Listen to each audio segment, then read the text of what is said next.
Get rid of my vacation? Have fun replacing me. I worked at a company that was pretty generous with vacation time. If you worked there for over 25 years, you'd get 8 weeks of vacation and 2 weeks of personal time. It was a family owned, yet sizable company, operating 3 shifts with over 250 people. Enter Jimmy. Jimmy was a grizzled old timer. He started at the company when he was just 20, and now, at 63, he didn't really give a fudge. Jimmy had a unique skill. He and one other higher up in the office were the only ones who knew how to make a specific part for our product. One day, the plant owner announced he was selling to a corporation. He was ready to retire, assuring us that changes would be minimal and wishing us well. The new company, however, had different plans. They immediately slashed everyone's max vacation down to 4 weeks and completely scrapped personal time. Anyone maxed out had until December 31st of that year to use it, with no payouts. They also cleaned house in the office, firing anyone close to retirement, including Jimmy's backup. They removed one crucial rule. You no longer needed vacation approval. You could just call in and take it. Jimmy was ticked, and they knew it. Realizing he was the only one who could do his job, they hired a newbie for him to train, most likely to replace him. So naturally, Jimmy did what anyone in his shoes would do. He called in on the new hire's first training day and told us he was taking all his PTO at once, promptly taking 10 weeks off. We had a backstock of parts he'd made, so it wasn't too worrying at first. But during those 10 weeks, Jimmy applied for other jobs, found one, and started. Fast forward 10 weeks to the day Jimmy was supposed to return. He didn't. For 2 days, they tried calling him, and even went to his house. No sign of Jimmy. On day 3, he called to resign, and they lost their cool. The parts he made were specialized and patented by the original founder, not something anyone off the street could produce. Eventually, they had to contract the original owner to teach new hires how to make them. When he found out what had happened, he was furious. I heard he charged them a 7-figure contract to instruct them, and they had to fork it over or shut down. Moral of the story, don't mess with people's vacation time. User 0 says Jimmy is amazing. Good for him. User 1 says the company is sold. New owners claim nothing will change. Many things change for the worse. A story as old as time. User 2 says Jimmy doesn't take any nonsense. Good for Jimmy. User 3 says, as someone with extensive experience as a tech executive at numerous companies, including during takeovers, I can confirm that this is very real. It's not as challenging as dealing with entitled next-generation owners who lack understanding about running a business and then fire key people in frustration, crippling the company. Both outsiders and next-generation owners often have little insight into the secret sauce that made the original owner successful. Offering better than average vacation or share options results in far more motivated employees. Alter that at your own risk. User 4 says I once spent months building a forecasting model to estimate how many people we'd need to handle, varying increases in workloads due to an expected, though unknown, change. I was promised before and during this time that I was incredibly valuable, and there would soon be a position I was a certainty for. To my surprise, after finishing the model, an email was sent to my department stating that the role was being merged into another and given to someone else. Naturally, I was unhappy, not only because of how I learned I could no longer pursue the promised role, but also because it was no longer available. I immediately began job hunting, quickly found one that paid more and had an easier commute, and handed in my 4 weeks' notice.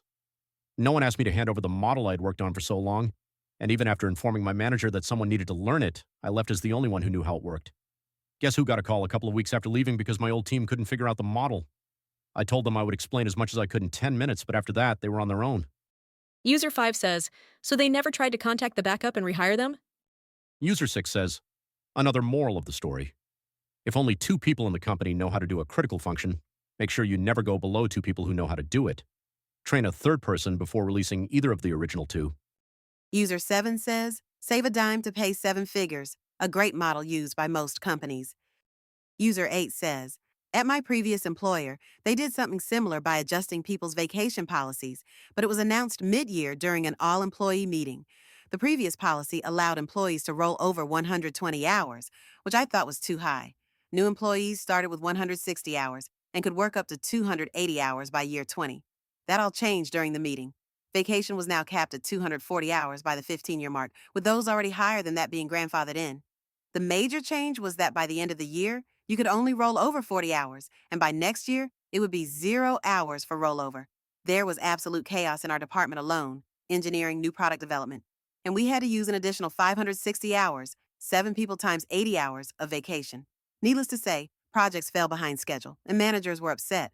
However, there was nothing they could do because the company vacation policy stated that employees only needed approval if out of the office for more than 10 consecutive business days. Entire departments would take off for a week and just be gone. It was wild, edit. This is gaining a lot of attention, and I wanted to clarify why I thought 3 weeks of rollover was too much. As a seasoned salaried employee, I was earning 6 weeks of PTO and could carry over 3 weeks, which meant I was out of the office about 12% of the time between PTO and paid holidays. People need to get away from work and enjoy life. Coworkers from Europe, I work in the USA, would normally take 6 week holidays and not think twice. I ask for more than 10 days in a row off, and people think I am out of my mind. User 9 says, you know who works hard? People who feel appreciated and valued. User 10 says a similar thing happened to me. I'm a massage therapist, and we used to receive wellness massages as a no-cost trade with our coworkers. After directly telling us that our compensation package would not change in any way, the new owner eliminated the wellness massages. I told her that I am not willing to work for someone who does not keep their word. I finished my shift and quit. User 11 says Jimmy is the goat of not giving a shoot. User 12 says, it's a bit disheartening that in America, getting 8 weeks of vacation after 25 years is seen as generous, while many other developed countries require at least 6 weeks for everyone.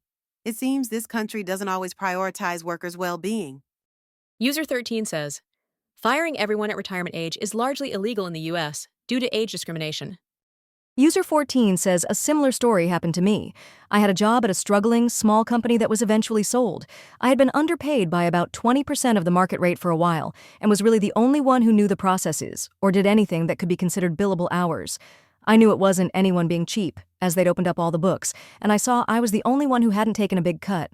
Being underpaid was tolerable, because I had a lot of schedule flexibility, a very short commute. The work was interesting science, I had job autonomy, and I got to bring my dog to work.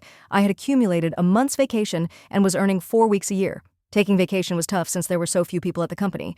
A new company approached my boss to buy. The new company didn't seem like a technological fit to me, but they wanted to expand into biotechnology without really understanding the field. They'd heard that bioinformatics was the future one too many times and needed some of that expertise. They did due diligence, sarcasm intended, before buying. At that time, I told my boss that under new management, I'd expect a market rate salary. My boss did a magnificent sales job, apparently convincing the prospective buyer that what I did was actually the result of our marvelous software and machine learning process. The new company never actually asked me about it, but the machine learning was actually me analyzing data and creating linked datasets. The new company made the purchase while I was using a week's PTO between Christmas and the New Year. I came back to find I was working for the new company at my same old salary, starting me out at a new hire 2-week per year PTO accrual. The new boss said we could negotiate once he saw that we could bring in revenue. Resumes out quickly. The first paycheck from the new company came in, and I found out my accumulated PTO evaporated, as they didn't actually buy the company, just the assets, dissolving the old company and hiring all the old employees. The new boss told me that the PTO was the responsibility of the old company, which didn't exist anymore. A market rate offer came in. I told the new boss I was giving 2 weeks' notice. Within the next few days, when he started looking to train someone else, he realized that there was never any machine learning, and that our software required someone with advanced training to actually use it. It was all just me doing the work. He'd bought a worthless company. They magically and instantly found enough to increase my salary by 50% above what I'd been making, and more than what I'd make with the new offer, and gave me 3 weeks of my old PTO back. I walked, taking the new job below the new offer from the new company, but they start everyone with 5 weeks vacation a year, start and cap, they use other incentives to keep people around, and money can't buy me time. I haven't looked back. It was clear that the new company's interests were to squeeze me at any and every point they could. For a year, I got regular calls asking if I could come in to train someone. In the next 14 months, they cycled in 4 different people who weren't qualified and quit out of frustration. User 15 says we receive 4 weeks to start, another week at 5 years, and another week at 10 years, totaling 6 weeks, which is the maximum. We can take up to 3 weeks at a time and roll over up to 240 hours. We can also donate paid leave hours to colleagues in need. 5,000 employees, $700 million in annual revenue for our global company. If we can manage that accrued leave liability while maintaining these benefit levels and rules, any company can. We genuinely care about our employees and their families. Edit 1, reworded to clarify the amount of leave. Edit 2, I understand that some EU countries offer better leave and some offer about the same. I did not intend to start an EU versus US debate. Here in the US, this is quite good. User 16 says Jimmy is my inspiration. User 17 says, the former owner should have required the new owners to draw up employment contracts for all of the employees, reinstating their vacation benefits, before he lifted one finger to help them out of their self-imposed predicament. User 18 says, promises little change, restructures the entire company from bottom to top, has one of their best team members leave and is forced to pay a large sum of money. Surprised Pikachu face. User 19 says, my dad did something similar. He and Mom had planned a month-long vacation to drive across the country. Initially, his company was fine with this plan. He was going to have his laptop with him so he could handle any major issues remotely, with only a phone call away. However, as the time got closer, his company became less supportive of his month-long vacation. Finally, just before he was supposed to leave, they told him he couldn't go. Obviously, when planning a trip to drive back and forth across Canada for a month, you book everything in advance, and he wasn't going to abandon the plan. Since my dad was near retirement and had taken this job to keep busy a little longer before fully retiring, his response was straightforward. Okay, well, I retire then.